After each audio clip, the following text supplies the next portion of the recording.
ఇప్పుడు పరిస్థితుల్లో ఇలాంటి ఒక ఏమిటంటే భయపెట్టే ఒక ప్రభుత్వం పార్టీ ఉన్న టైంలో మంచి విలువలు ఉండే కాంగ్రెస్ పార్టీ మళ్ళీ తెరపైకి వస్తుంటారా? అంటే మీరు చెప్పిన మాటల్ని మీకు మళ్ళీ నేను చెప్తాను. ఖచ్చితంగా వస్తుంది కాంగ్రెస్ పార్టీ. సరే, ఇప్పుడు కొత్తగా ఈ గవర్నమెంట్ ని చూద్దాము ఒకసారి అనుకున్నారు, ప్రజలు చూశారు.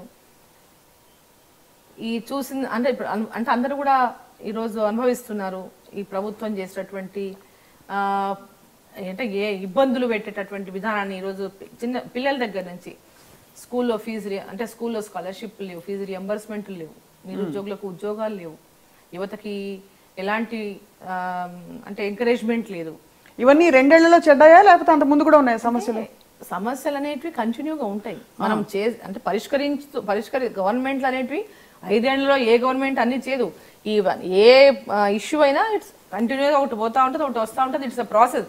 కానీ ఈ ప్రభుత్వం ఇచ్చినటువంటి హామీలు, వీళ్ళైతే ఎన్ని హామీలు పెట్టి ఎన్ని హామీలు ఇచ్చి ఒక ఏమంటారు అది కలల సౌధాన్ని నిర్మించారు కేసీఆర్ గారు.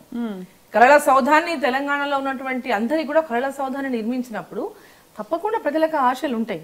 ఆ ఆశల్లో ఏది నెరవేరినప్పుడు ఈరోజు వాటర్ గ్రిడ్ ఆయన ఇచ్చినటువంటి హామీలో లేదు, ఈరోజు ప్రాణహిత సేవలను మార్చేసి కాళేశ్వరం ఆయన హామీలో లేదు. ఏమేమి చేశారో చెప్పండి, పోనీ ఏమేమి పనులు చేశారని ఒప్పుకుంటున్నారు ఆయన? మిషన్ కాకతీయ ఇప్పుడు వాళ్ళు ఇచ్చినటువంటి తొలి ముఖ్యమంత్రిని దళితుని చేస్తా అన్నారు. మాటిమాటికి దళితుడిని సీఎం చేయడం గురించి మాట్లాడుతున్నారు, కానీ దళితుల పట్ల నిన్న కూడా చూశారు కదా ప్రధానమంత్రి, నన్ను కాల్చండి దళితుడిని కాదని చెప్పి అన్నారు. కమిట్మెంట్ లేదని ఎలా అంటారు మీరు? కమిట్మెంట్ ఉంటే ఫస్ట్ ముఖ్యమంత్రి గారు నా తలకాయ నరుక్కుంటాను, ఇప్పటికి నరుక్కునేవాడు, నరుక్కోలేదు. ఆయన ఒక పెద్ద కేసీఆర్, ఈయన ఒక చిన్న కేసీఆర్. అక్కడ దళితులంతా చేసేదంతా చేసి ఇక్కడ వచ్చి పెద్ద దళితులకు ఏమైనా జరిగితే నన్ను కాల్చండి అనేటటువంటి మాట్లాడడం, ఇదంతా ఒక నాటకం.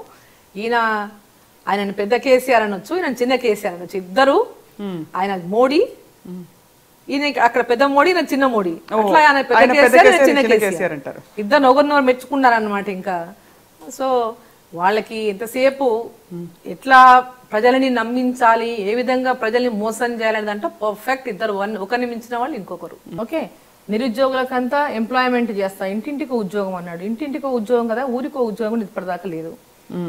ఇంకా కాంట్రాక్ట్ ఎంప్లాయీస్ అందరినీ కూడా పర్మనెంట్ చేస్తా అన్నారు. ఇప్పటిదాకా దాన్ని ఊసే లేదు. ఇప్పటిదాకా చెరువులు నిండుతున్నాయి కదా మిషన్ కాకతీయ. చెరువులు వర్షం వచ్చినప్పుడు ఏ చెరువైనా నిండుతుంది, మిషన్ కాకతీయ చెరువు నిండుదా ఏంది? ఏ చెరువైనా నిండుతుంది. వర్షం వచ్చినప్పుడు వర్షాలు ఫుల్ గా పడ్డాయంటే చెరువులు అన్నింటిలో నీళ్ళు వస్తాయి. మిషన్ కాకతీయ చేయకపోయింటే చెరువులలో నీళ్ళు వచ్చాయి కదా ఏంటి? మిషన్ కాకతీయ అని ఒక పేరు మాత్రమే. ఎవ్రీ ఇయర్ మా గవర్నమెంట్ లో కూడా తప్పకుండా మైనర్ ఇరిగేషన్ లో ఈ చెరువులకు ఎప్పటికప్పుడు రిపేర్లు చేసేవాళ్ళు, ఎప్పటికప్పుడు వాటికి మైనర్ ఇరిగేషన్ డిపార్ట్మెంట్ ఉండింది. ఆ డిపార్ట్మెంట్ అన్ని చెరువులకు కూడా ఎప్పుడు ఎక్కడ అవసరమైతే చెరువులకు వాటికి అన్ని పనులు టేకప్ చేసింది. ఎన్ఆర్ఈజిఎస్ లో కూడా ప్రతి చెరువును కూడా కాంగ్రెస్ గవర్నమెంట్ లో అన్ని చెరువులకు నిధులు కేటాయించి పనులు చేస్తా ఉంది. ఫేజ్ వైజ్ గా చేస్తూ పోయినారు. ఇప్పుడు వీళ్ళు కూడా ఫేజ్ వైజ్ గానే మైనర్ ఇరిగేషన్ ప్రోగ్రామ్ ఉంది కాబట్టి ఓ కొత్త పేరు తెలియదు. వీళ్ళంటే తెలంగాణలో వచ్చినటువంటి ప్రభుత్వం, ఈ ముఖ్యమంత్రి గారు అన్నిటికీ తమ పేరు కావాలనేటువంటి ఒక దీంట్లో ఉన్నారు. వచ్చి అసలు ఇంతవరకు చేసింది ఏమీ లేదు, కానీ అన్నిటికీ వాళ్ళ ముద్ర ఉండాలనేటువంటి ఒక కాంక్ష ఉంది ఆయనకి. ఇప్పుడు ప్రాణహిత చెవెళ్ళని తీసేసినాడు.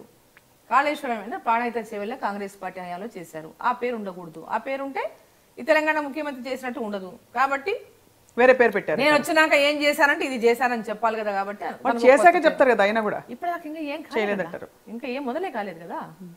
1000 కోట్ల ఇప్పుడు ఎన్ని మార్కులు వేస్తారు? ప్రాణహిత చేవెళ్ళ 45,000 కోట్లు ఉండే, 40,000 కోట్లు ఉండేదాన్ని 85,000 కోట్లకు ఇప్పుడు ఎస్టిమేషన్స్ పోయినాయి. ఇప్పుడు ఈ రోజు అన్ని ప్రాజెక్టుల్లో కాస్ట్ పెంచుకుంటూ పోతున్నారు తప్ప 1000 కోట్లు, లక్షల కోట్లకు పోయేటటువంటి పరిస్థితి వచ్చింది తప్ప. మరి మల్లన్న సాగర్ లాంటి రైతులు మల్లన్న సాగర్ ఉద్యమం చూస్తున్నాం. ఆ రైతులు అడిగినటువంటి నష్టపరిహారాన్ని కూడా ఇవ్వడానికి ముందుకు రావడం లేదు ప్రభుత్వం. 1000 కోట్లు ప్రాజెక్టు కాస్ట్ పెరిగిపోయింది. మరి దేనికి పెరిగిపోయింది అన్ని కోట్లు? రైతులకేమో మీరేమి సరిగ్గా నష్టపరిహారం ఏమంటారు? మరి ఆ 1000 కోట్ల బడ్జెట్ ఎందుకు పెరిగిపోయింది? మీకేమి ఆయకట్టే మీరు పెంచడంలే? మీరు అదే ఆయకట్టే. మొన్న వెళ్ళొచ్చారు కదా మీరు మల్లన్న సాగర్. మల్లన్న సాగర్కి వెళ్ళడానికి ప్రయత్నం చేశాం. దగ్గరలో పోతుండగానే అరెస్ట్ చేశారు. మిమ్మల్ని అరెస్ట్ చేశారు. సో అది కూడా చేయలేకపోయారు మీరు. అన్ని వైపుల నుంచి కాళ్ళు చేతులు కట్టేశారు.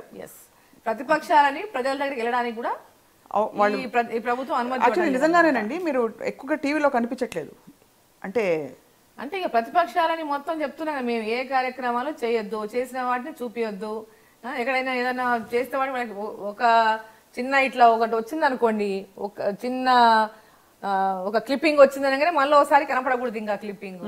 ఏదైనా చిన్న చిన్న ప్రోగ్రాంలు అయితేనే చూపిస్తా తప్ప ఇట్లా ప్రభుత్వం అంటే ముఖ్యమంత్రి గారు కూర్చొని అన్ని టీవీ ఛానల్స్ చూస్తున్నారు, కాంగ్రెస్ వాళ్ళని ఎంతసేపు చూస్తున్నారు అంటే కాంగ్రెస్ వాళ్ళని చూపిద్దాం ఉంటుండే వాళ్ళకంతా ఒక నెట్వర్క్ నడుస్తా ఉంది మొత్తం. ఈ రోజు అప్రకటిత ఎమర్జెన్సీ నడుస్తుంది తెలంగాణ రాష్ట్రంలో. అవునా? ఎస్ నిజమా? అవును.